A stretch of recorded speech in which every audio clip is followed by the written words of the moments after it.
Three of Swords. Regardless of the way that the Three of Swords card is depicted in most tarot decks, a heart with swords going through it, know that it is not all bad. Although there is an element of sorrow that is undeniable when this card appears, what lies on the other side of this sorrow can be enhanced understanding and joy. Allow yourself to fully experience any sorrow or pain that comes up now, so that you can move beyond it. In general, this card can point to very deep emotional issues that must be addressed before the current can move on.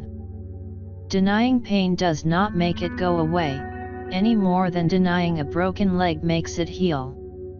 However, attention must be paid to balance here also, as it must be paid with the Two of Swords.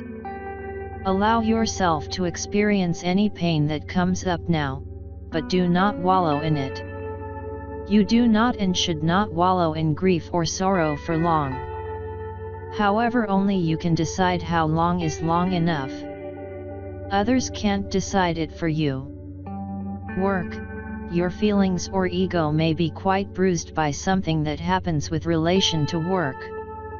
Try to keep this in perspective. Your whole life is not, or should not be, what you do professionally. You may need some assistance to find a better approach to work. Don't hesitate to ask. If you're looking for work, this too may show a need to look in a different way or in a different field than the one you've been pursuing. Hang in there. Love. In the context of love, this card does not have to be the death knell of a relationship, but it does almost always point to relationship difficulty and pain. In order for the relationship to survive, both parties must be willing to work on and talk about the relationship. You may find that someone you thought cared about you is not as loving as you had supposed. Do not take this too personally or dwell too long on the pain, if that is the case. You are being guided to the relationship that is right for you. You cannot force something to be right or someone to care if they do not. The right person will care, of their own accord, without you doing intense contortions, so to speak, to make it happen. Finances. Unfortunately, when it comes to money, this card can mean disappointing news. You will not help yourself by freaking out. Look your situation unflinchingly in the eye, then figure out what you are going to do about it, one step at a time. If the situation is overwhelming as a whole, don't try to look at the big picture. Start with a manageable chunk, even if that is as small as what your next meal will be. Do not let your pride prevent you from asking for financial assistance if you need it. By allowing others to give to you, you are giving them a blessing, as well. Health.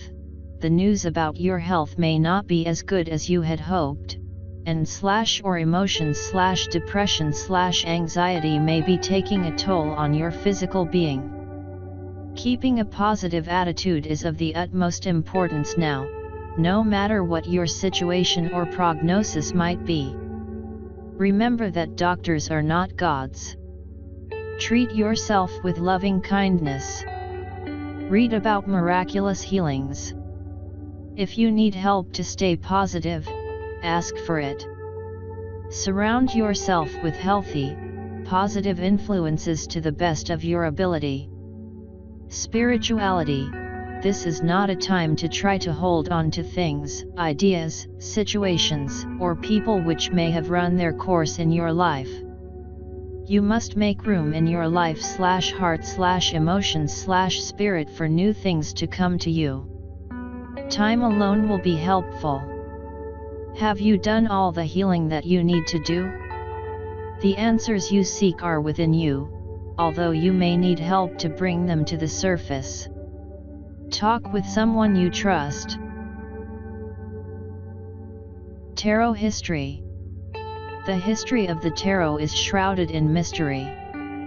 Very little in the way of concrete information is known about its origin, although many things have been written about it. We will probably never know the truth, as fact and fiction seem to be irrevocably mixed nowadays. The tarot originated in northern Italy in the early 15th century, sometime between 1420 to 1440. Despite the fact that it is often attributed to originating from China, Egypt, India, or Morocco, to name just a few, there is absolutely no evidence that this is the case. Nor, as is often quoted, is there any evidence whatsoever that the tarot was brought to Europe by the Romanis. The name tarot is often attributed to being Egyptian, Hebrew, or Latin. This is not the case. The earliest names are all Italian in origin. The cards were originally called carte de triomphe.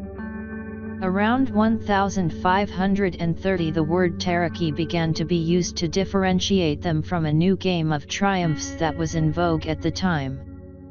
The etymology of this new word is unknown. The German variant was known as tarot and the French tarot. The symbolism for the tarot is drawn from the culture of medieval and Renaissance Europe. The tarot subjects are distinctive to European Christendom. The symbolism does not come from Egypt or any of the other exotic locales often mentioned. It is often stated that modern-day playing cards evolved from the tarot. This is not the case. Modern-day playing cards came to Europe courtesy of Islam. They were an adaptation of the Islamic Mamluk cards. They appeared quite suddenly in many different European cities between 1375 and 1378.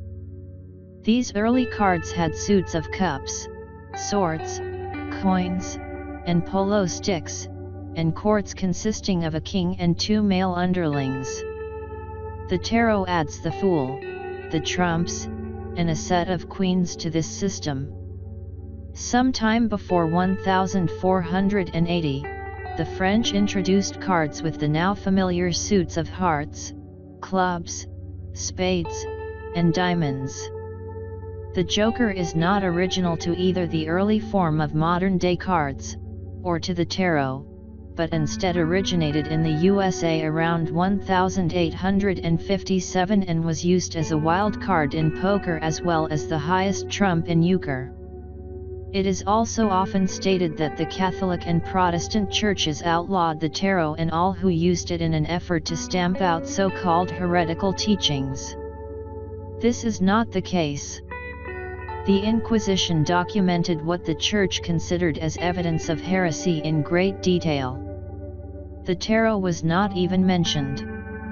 After the Reformation, less controversial images for the Pope and Papess were substituted by card makers as the Church had objected to the original images. It is often said that the tarot was not used as a divination tool prior to 1781. The tarot was used as early as the 16th century to compose poems describing personality characteristics. There is historical evidence that in one case at least these verses were presented as relating to the person's fate. In other words, divination. Divinatory meanings were assigned to the tarot in Bologna in the early 1700s, and this is the first unambiguous evidence of tarot divination. Ordinary playing cards were connected with divination as early as 1487. It is not unreasonable to think that the tarot was also. The tarot has often been attributed with being a pillar of Western esoterica occultism. This is certainly not the case. The first occult writers to discuss the tarot were Court de Gabellin and the Comte de Melot in 1781. The tarot was not mentioned in any occult work for the first 350 years of its existence. The terms Major Arcana, Minor Arcana, High Priestess, and Hierophant are anachronistic when referring to the older tarot decks. The historically appropriate terms are the trumps and the fool, the suit cards, popes or popes, and pope. Likewise, pentacles and wands are relatively recent substitutions for the traditional suit names of coins and staves or batons. The original Italian titles of the cards were in some cases different from the later French titles that have become familiar to us through the Tarot de Marseille and its descendants. Also, the ordering of the trumps varied considerably in Italy, where the cards originated. It is not known which ordering is the earliest one. Even the number of cards in the deck varied a great deal. So care should be used in making statements about the original meaning of the cards based on the familiar titles and ordering. Many believe that the Waite-Smith Tarot is the original, standard, or most authentic tarot deck in existence. This is absolutely untrue. The Waite-Smith/Rider-Waite deck was created in 1909.